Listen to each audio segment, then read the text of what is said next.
વિદેશ જવાનું આજકાલ લોકોને ભારે ઘેલું લાગ્યું છે, ત્યારે વિદેશ જવાના ધખારા રાખનારા સાથે છેતરપિંડી અલગ અલગ રીતે થતી હોવાનું પણ સામે આવ્યું છે।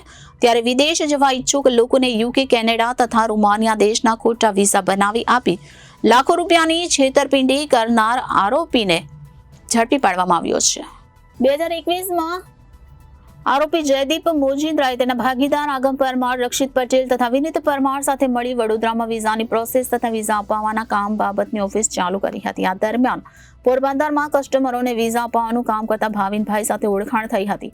આ ભાવિનભાઈ થકી તેને પોરબંદર જિલ્લામાંથી 12 જેટલા કસ્ટમરોને કેનેડા તથા રોમાનિયા દેશના વર્ક વિઝા અપાવવાનું કામ મળ્યું હતું।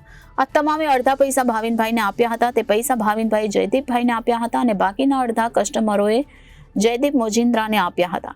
આરોપી અમુકને રોમાનિયાને ડુપ્લિકેટ વિઝા આપ્યા હતા અને આ દરમિયાન ભાવિનનું રોડ એક્સિડન્ટમાં મોત થયું હતું, જેથી કસ્ટમરોએ પ્રેશર કરી વિઝા અપાવવા માટે દબાણ કરતા આરોપીએ વિઝા અપાવવાનું કામ ન થતા ઓફિસ બંધ કરી નાસી ગયા હતા, જેથી આ અંગે ગુનો દાખલ થયો હતો। પોરબંદર અને વડોદરામાં ફરિયાદ થઈ હોવાથી આરોપીને પોલીસે ઝડપી લઈને આગળની કાર્યવાહી હાથ ધરી છે। Reporter Hitesh Prajapati, Janadesh news, Surat.